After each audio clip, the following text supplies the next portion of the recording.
Ladies and gentlemen, let me tell you something right now. If you want to change your life, you've got to start with your emotions. Not your job, not your money, not your relationship, your emotions. Because emotional discipline, that right there, that changes everything. Emotional discipline is the ability to stay calm, focused, and purpose-driven, even when emotions are pulling you in every direction. It's not about pretending you don't feel anything. It's about not letting what you feel dictate every move you make. Life doesn't give us easy situations all the time. You wake up with stress, somebody says something that triggers you. Bills come in, disappointments happen, and things don't go the way you plan. In those moments, it's easy to lose control. It's easy to let fear, frustration, or sadness take the wheel and drive your action. But emotional discipline means you pause before reacting. You breathe before responding. You lead your emotions instead of being led by them. It's not natural. It's a learned skill. It takes intention. You have to train yourself for it the same way you train your muscles in the gym, because emotions are powerful. And if you don't learn to manage them, they will manage you. There are people walking around every day acting out of hurt they never processed. Anger from years ago, still living in their tone. Fear from the past, still guiding their choices. They don't even realize that their emotions are running the show.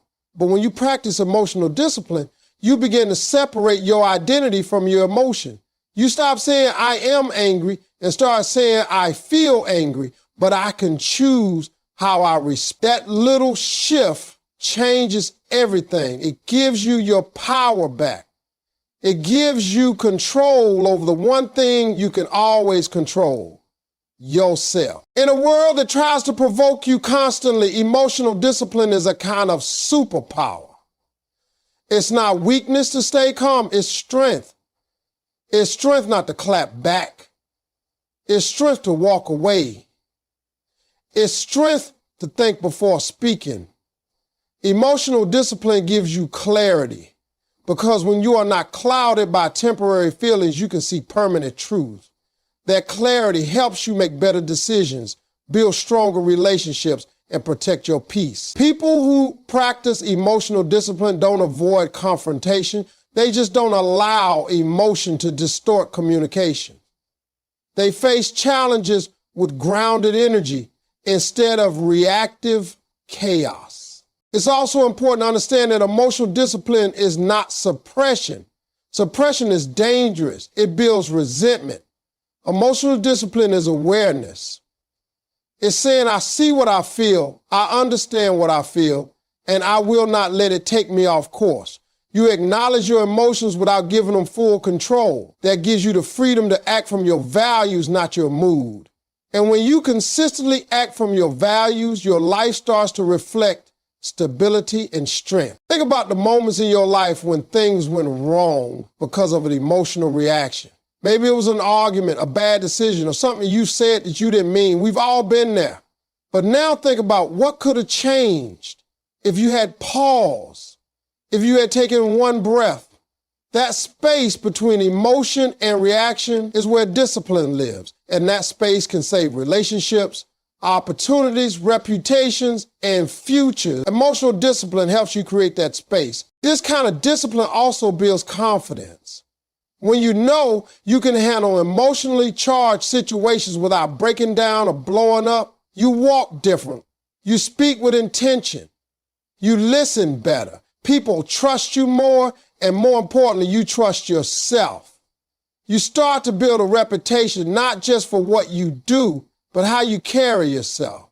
Emotional discipline becomes part of your character, not just your behavior. It shows up in how you lead, how you parent, how you love, how you navigate adversity.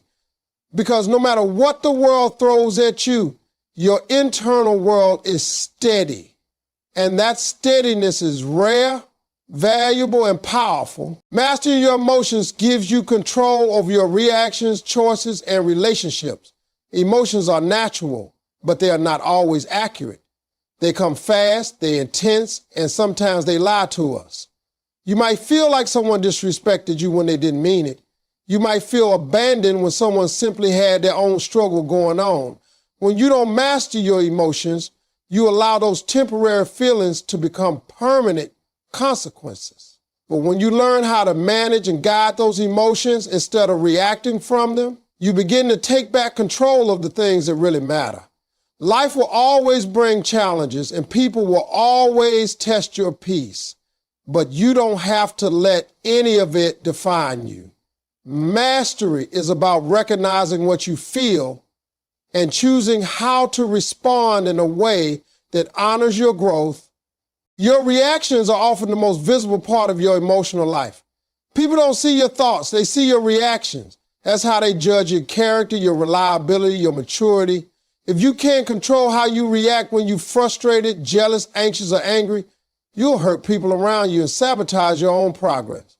But emotional mastery teaches you to take a moment, assess the situation, and respond not from the raw emotion, but from your wisdom. It doesn't mean you become emotionless. It means your emotions stop driving your behavior like an impulsive child. It means you become the adult in your own inner world. People who have mastered their emotions don't avoid the difficult conversations, but they approach them with calm and clarity. They don't let rage or ego speak for them. They let values and purpose lead the way. Choices are deeply affected by emotion. When you're sad, you might choose to isolate. When you're angry, you might choose to burn a bridge. When you're insecure, you might choose to settle for less than you deserve. Every one of those choices can change your life. Emotional mastery lets you pause long enough to make better choices.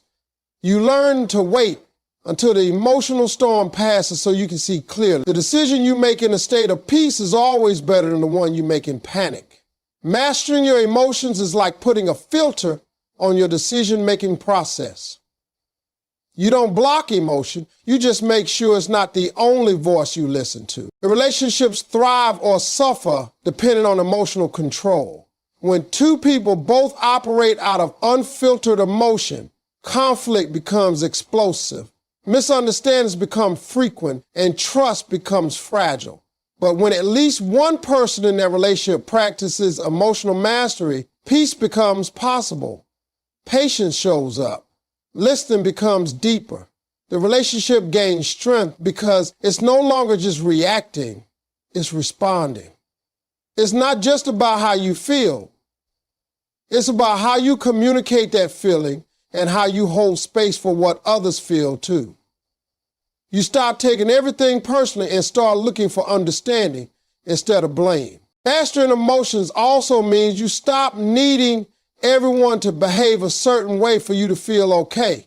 You stop being emotionally dependent on other people's actions. That's real freedom.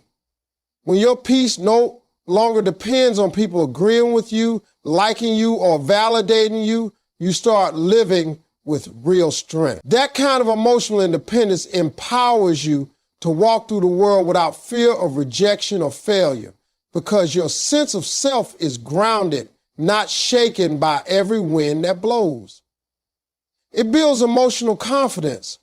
You stop chasing reactions and start building responses.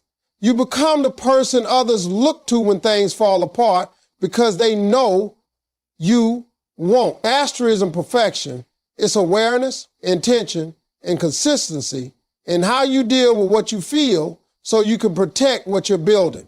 Emotional discipline allows you to break destructive cycles, anger, fear, self-doubt, and choose growth over reaction. A lot of people are stuck in loops they don't even realize they're in.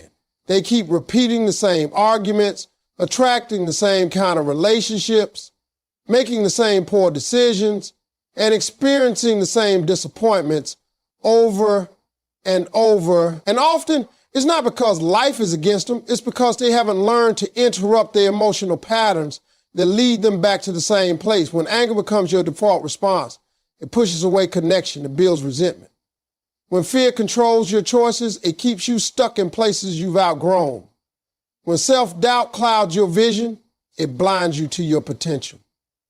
These emotions aren't just feelings, They become habits. They turn into reflexes, and unless they are examined and replaced, they shape your life more than your intentions ever will. Breaking those emotional patterns requires awareness, and awareness is the first step to change. You've got to be willing to look in the mirror and be honest about what triggers you, what keeps pulling you into negativity, and what part of your reaction is a choice you stop realizing you're making. Emotional discipline is about reclaiming that choice. It's about pausing long enough to say, I've been here before and I don't want to go down this road again. It's about realizing that just because you've always reacted a certain way doesn't mean you have to continue reacting that way. Change begins the moment you become aware of the pattern and decide that your growth matters more than your pride or comfort. When anger shows up, emotional discipline lets you acknowledge it without unleashing it. You can say, I feel this, but I don't have to become this. That single decision is powerful because it creates space between stimulus and response. In that space, growth happens. You may have grown up around yelling, violence, or emotional chaos and not even recognize that peace is an option. But when you begin to discipline your emotional responses, you're not just changing your future, you're breaking generational patterns. You're teaching yourself and others around you that peace is possible even when pain is present. It's not weakness, it's wisdom. It's strength. It's transformation. Fear is another emotional cycle that people get trapped in. It tells you that failure is too dangerous, that rejection will destroy you, that trying is pointless. And too many people listen to that voice. They shrink, they settle, they stay small because they haven't yet built the emotional discipline to move forward while afraid. Fear won't always go away. But with emotional discipline, it doesn't have to. You learn to carry fear without letting it drive. You act with courage even when your hands are shaking. You speak your truth even when your voice trembles. Discipline doesn't remove fear. It trains you to keep moving anyway. That is how growth is chosen over reaction. That's how progress begins. Self-doubt is another quiet destroyer. It tells you you're not good enough, not smart enough, not strong enough. It lives in your mind like a critic, always whispering reasons why you should give up. But emotional discipline silences that voice by choosing truth over lies. It reminds you of what you've overcome, what you've built, and what you're capable of becoming. You start showing up with belief even when your emotions don't feel supported. You stop waiting to feel confident and start deciding to be consistent. Confidence grows from discipline, not the other way around. Over time, choosing emotional discipline over destructive reactions rewires how you move through life. It teaches your nervous system a new way to respond. Your body learns calm. Your mind learns focus. Your heart learns resilience. Growth becomes your default, not chaos. You may still feel the old emotions rise up, but they no longer control the outcome. You learn to sit with the emotion without letting it decide your next move. And that right there is how cycles are broken. Your future success is shaped more by how you respond emotionally than by your circumstances. Most people believe that success is built on talent, opportunity, and luck. And while those things can play a role, they're not what separate people who rise from those who stay stuck. The real difference is emotional response. Life throws things at everybody: setbacks, delays, betrayals, heartbreak, pressure. Nobody escapes those storms. But what determines who keeps going and who gives up is emotional discipline. It's how you handle frustration when the results are slow, how you handle pressure when everything is on the line, how you stay calm when others panic, how you respond to rejection without shrinking back. That response, those internal reactions, shape your choices, and your choices build your future. There are people who've been through worse circumstances than you and still made it. There are people who started with less and still found a way. It's not that they had better luck or better help. It's that they mastered their emotional reaction to the obstacles. They didn't let pain turn into bitterness. They didn't let fear turn into paralysis.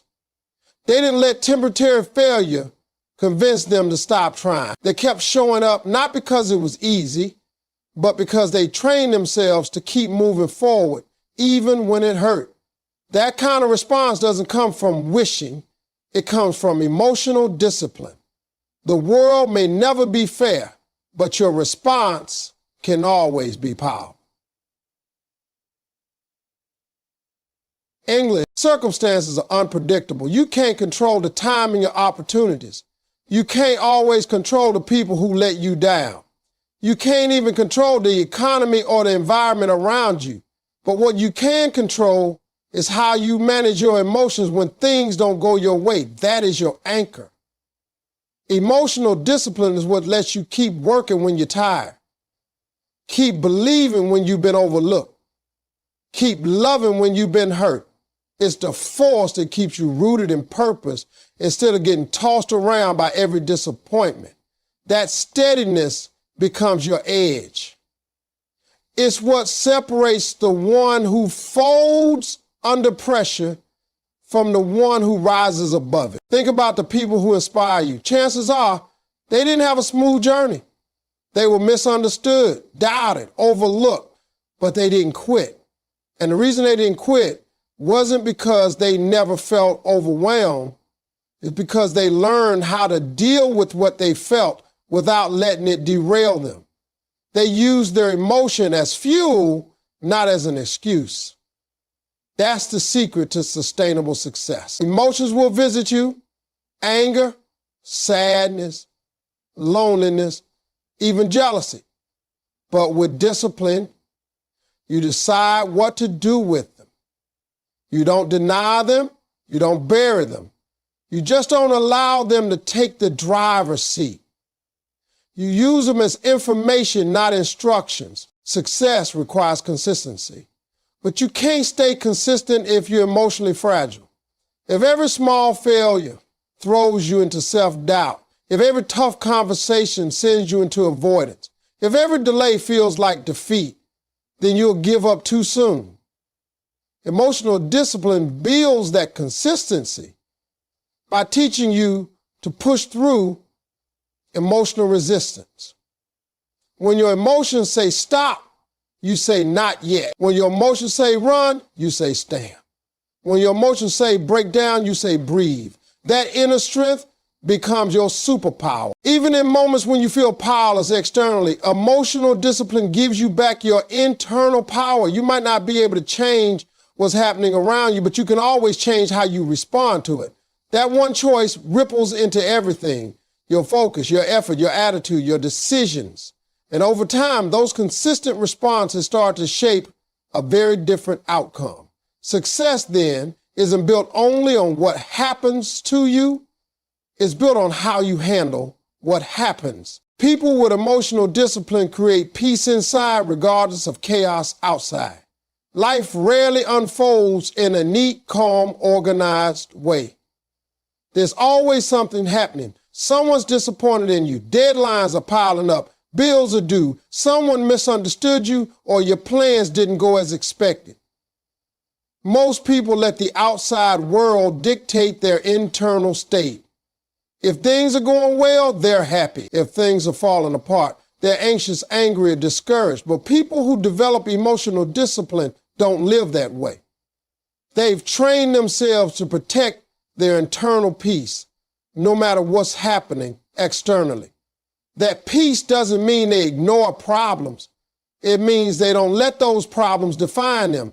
They've built a kind of emotional firewall that stops every piece of outside drama from setting fire to their spirit. Creating peace inside is not a passive thing. It's not about lighting candles and repeating affirmations while ignoring life's problems. It's about confronting situations with a calm and grounded presence. It's about choosing stillness even when your circumstances feel loud.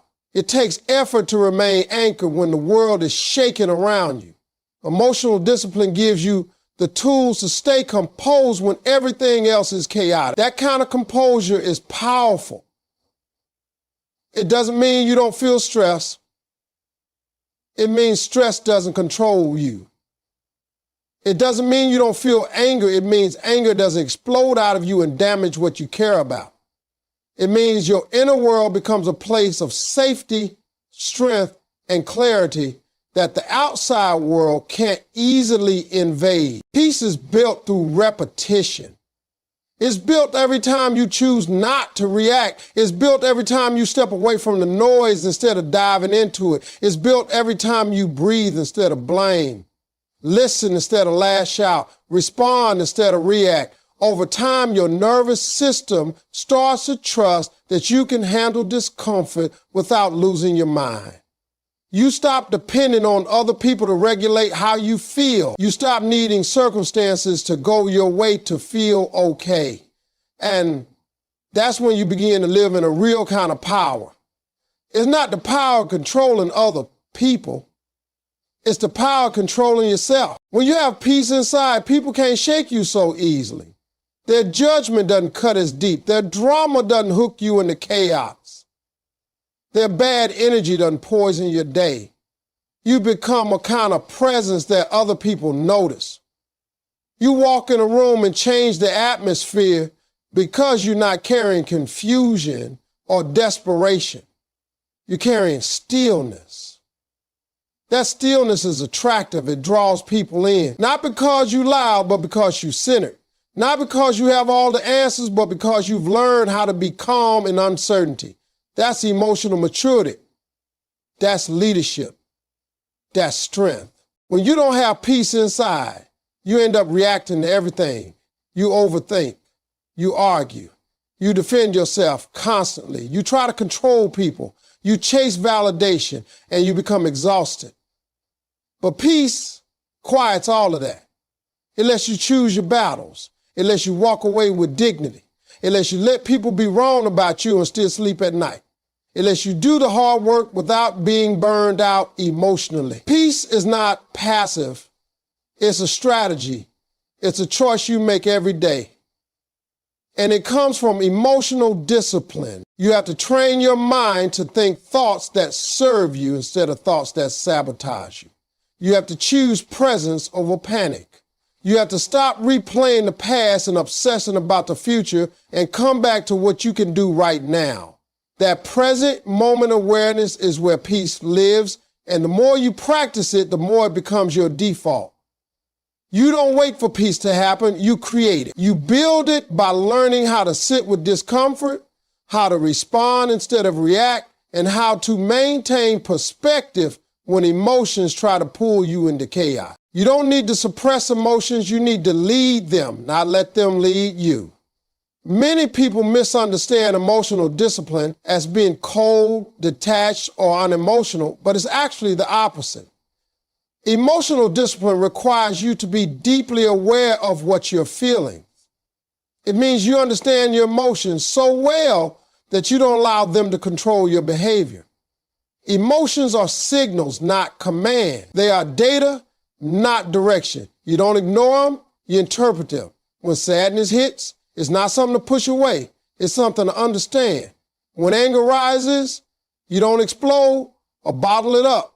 You investigate it, trace it back to its root, and decide how to deal with it in a way that brings growth instead of destruction. That's what it means to lead your emotions. It's about becoming the driver of your emotional state, not the passenger. Suppressing emotions never works in the long run. You can bottle up what you feel, but that bottle has a limit. One day it overflows, sometimes in ways that surprise even you. Suppression leads to resentment, emotional exhaustion, and eventually burnout. On the outside, you may seem calm, but on the inside, you're boiling. That's not emotional discipline. That's emotional avoidance. True emotional discipline allows space for the emotion to breathe, but it doesn't hand over the mic to that emotion. You don't let your emotions speak for you, decide for you, or act for you. You let them inform your understanding. Then you decide what to do next with clarity and intention. To lead your emotions, you first have to notice them. Most people are too distracted to even recognize what they're feeling. They numb with phones, with food, with noise, with busyness. But emotional discipline invites you to pause. It teaches you to check in with yourself before you respond to someone else. It helps you see that your irritation might actually be exhaustion, or your frustration might be fear. The more you understand the deeper layer beneath the emotion, the more capable you become of making wise choices in high-stress situations. This is how you lead, not just others, but yourself. When you lead your emotions, you also stop blaming people for how you feel. You stop saying things like, "You made me angry," or "They ruined my day." No one has that much power unless you give it to them. Your emotional state belongs to you. Taking ownership of it doesn't mean you excuse bad behavior from others. It means you refuse to let their behavior shape your character. That's emotional leadership. You might feel anger, but you choose not to become rage. You might feel anxious, but you choose not to spiral into panic. You might feel hurt, but you choose not to seek revenge or act from pain. You act from purpose. Another part of leading your emotions is learning to hold multiple truths at once. You can be disappointed and grateful at the same time. You can be scared and still take action. You can be sad and still hopeful. Emotional leadership is not about black and white thinking. It's about emotional flexibility, the ability to feel deeply and still move forward wisely. You become someone who doesn't collapse under the weight of big feelings, but who knows how to carry them with strength and care. This ability doesn't just serve you, it serves everyone around you. You become a calming force in the middle of storms. People trust you because they can feel that you're steady even when life is shaky. You don't have to fake it or pretend to be okay when you're not. But you also don't have to let your emotional state dictate your words, tone, or actions. Leading your emotions means checking in, slowing down, taking ownership, and choosing alignment over impulse. It's one of the hardest things to do, but it's also one of the most freeing. When your emotions don't run your life starts to move with clarity, peace, and purpose that can't be shaken by every mood or moment. You still feel everything, but you decide what leads the way.